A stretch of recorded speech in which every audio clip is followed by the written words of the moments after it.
রাষ্ট্রনেতা জনাব সার্জিস আলম। জনাব সার্জিস আলম এ পর্যায়ে গুরুত্বপূর্ণ আলোচনা পেশ করবেন। আসসালামু আলাইকুম ওয়া রাহমাতুল্লাহি ওয়া বারাকাতুহু।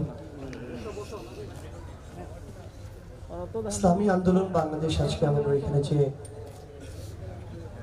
এত সুন্দর একটা মত বিনিময় আয়োজন করেছেন এর জন্য আপনাদের প্রতি কৃতজ্ঞতা। তিনটা বিষয় রয়েছে স্পেসিফিক। প্রথমটি হচ্ছে ভারতের রাজনৈতিক ও সাংস্কৃতিক আধিপত্য প্রতিরোধ। আমরা আমাদের জায়গা থেকে মনে করি যে বর্তমান যে তরুণ প্রজন্ম, এই প্রজন্ম আসলে বিবেক বেঁচে দেয়া প্রজন্ম নয়, দলান্ধ কোনো প্রজন্ম নয়। এই প্রজন্ম সেই প্রজন্ম, আপনি যদি সত্য এবং ন্যায়ের পথে থাকেন, আপনি যদি তাকে যুক্তি দিয়ে প্রাসঙ্গিকতা বোঝাতে পারেন, এই প্রজন্ম আপনার জন্য রক্ত দেবে, জীবন দিবে। আবার আপনি যদি লুটপাট, অর্থ পাচার, চাপাবাজি, ক্ষমতার অপব্যবহার এসব শুরু করেন, এই প্রজন্ম আপনাকে ছুঁড়ে ফেলবে। এমন একটি বাস্তবতায় আমরা আমাদের জায়গা থেকে মনে করি যে ভারতের যে রাজনৈতিক ও সাংস্কৃতিক আধিপত্য প্রতিরোধের কথা বলা হচ্ছে, আমরা যদি এটি প্রতিরোধ করতে চাই, এই প্রজন্মকে আমার আগে বোঝাতে হবে যে এই আধিপত্যটা কিভাবে করছে।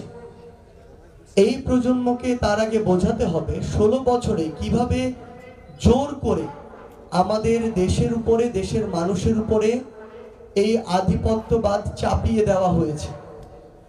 কোন কোন জায়গাগুলোতে, শুধু রাজনৈতিক সাংস্কৃতিক ক্ষেত্রে নয়, বরং দেশের প্রত্যেকটা সিস্টেমে কিভাবে প্রত্যক্ষ এবং পরোক্ষভাবে ভারতের আধিপত্যবাদ প্রতিষ্ঠিত হয়েছে।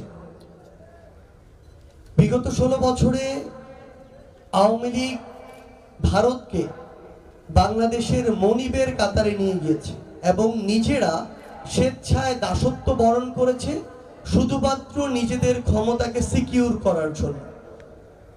তাদের কাছে দেশ, দেশের মানুষ, দেশের সার্বভৌমত্বের চেয়ে ক্ষমতার মূল্যটা বেশি ছিল। যে কোনো মূল্যে তারা ক্ষমতায় থাকতে চেয়েছিল, যার একটা প্রমাণ কিছুদিন আগে খুনি শেখ হাসিনা তার একটা অডিও রেকর্ডে নিজেই দিয়েছেন। খুনি শেখ হাসিনা তার একটা অডিও রেকর্ডে বলছেন, যেহেতু আমার বিরুদ্ধে 227টি খুনের মামলা হয়েছে, তাই 227টি খুন তো করাই যায়। অর্থাৎ এই রক্ত পিপাসু খুনের পিপাসা এখনো শেষ হয়নি। যেখানে এই খুনির বিরুদ্ধে অন্তত 2000 খুনের মামলা হওয়ার কথা ছিল, মাত্র 227টি হয়েছে। সেখানে এই খুনি আরো বিন্দুমাত্র অনুশোচনা না করে খুনের কথা মুখে নিয়ে আসছে। এই খুনি গণভবনে তার রুমে তার পরিবারের যে সদস্যরা 15ই আগস্টে নিহত হয়েছেন তাদের ছবি রাখত, যেন প্রতি রাতে ঘুমানোর সময় এবং প্রতিদিন সকালে ঘুম থেকে উঠে তার এই খুনের পিপাসা, নিজের ভিতরের যে ক্রোধ, রাগ, এগুলো যেন জীবন্ত থাকে এবং মানুষের উপরে, তার মতের বাইরে যারা যায় তাদের বিরুদ্ধে যেন এটা জাহির করতে পারে। আমরা বিগত 16 বছরে এই বাংলাদেশে আওয়ামী লীগ প্রতিষ্ঠা করেছে, বাংলাদেশের স্বাধীনতা ভারত এনে দিয়েছে বাংলাদেশকে।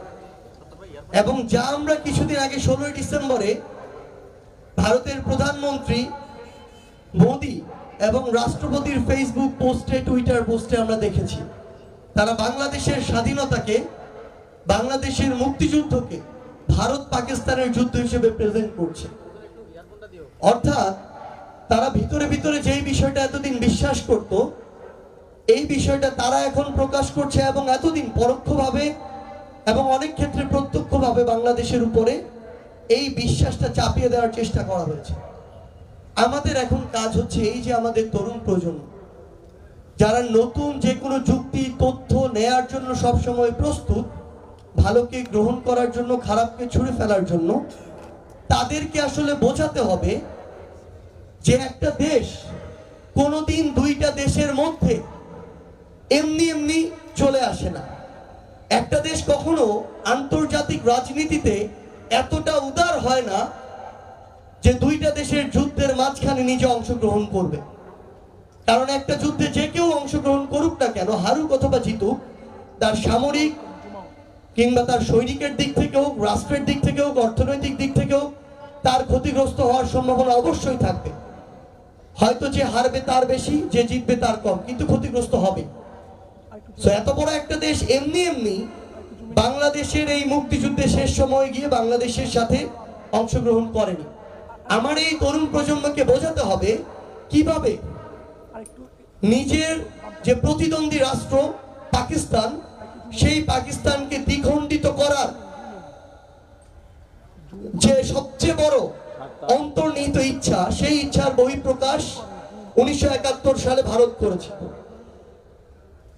আমাদের এই তরুণ প্রজন্মকে বোঝাতে হবে যে শুধুমাত্র বাংলাদেশের মানুষের জন্য নয়, বরং নিজের সেভেন সিস্টার্সকে সেভ করার জন্য কিভাবে ভারত এই মুক্তিযুদ্ধে অংশগ্রহণ করেছে।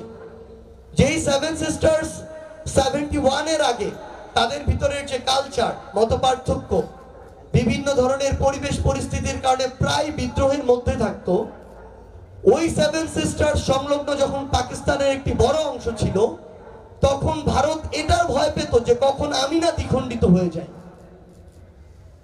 সেই ভারত এটার ভয় থাকতো যে আমার বাংলাদেশের এখন তিন পাশে যেমন ভারত, একইভাবে ভারতের তিন পাশেও এই ভূখণ্ডের বাংলাদেশ আছে।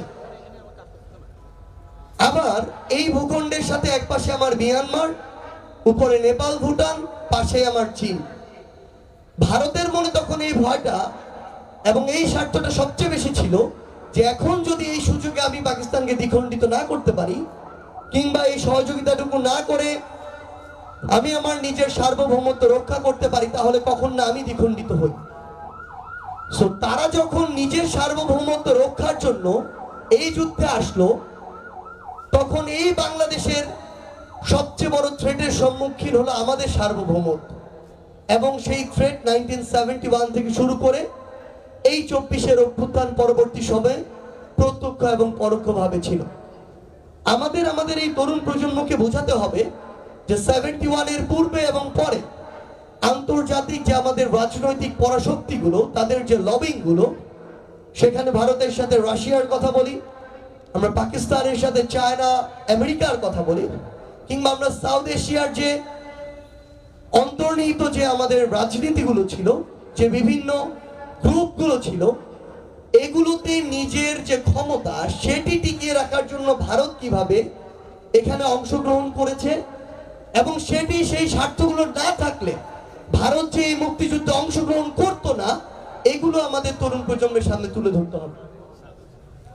সো আমরা যখন আমাদের জায়গা থেকে এই বিষয়গুলো তুলে ধরতে পারবো, তখন তরুণ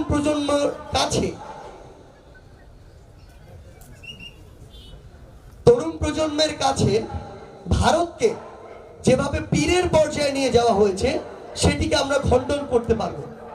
আমরা আধিপত্যবাদ যদি খণ্ডন করতে চাই, এই আধিপত্যবাদ যেই প্যারামিটারগুলো দিয়ে তৈরি হয়েছে, সেগুলো আমাদের আগে ভাঙতে হবে। আমরা আমাদের জায়গা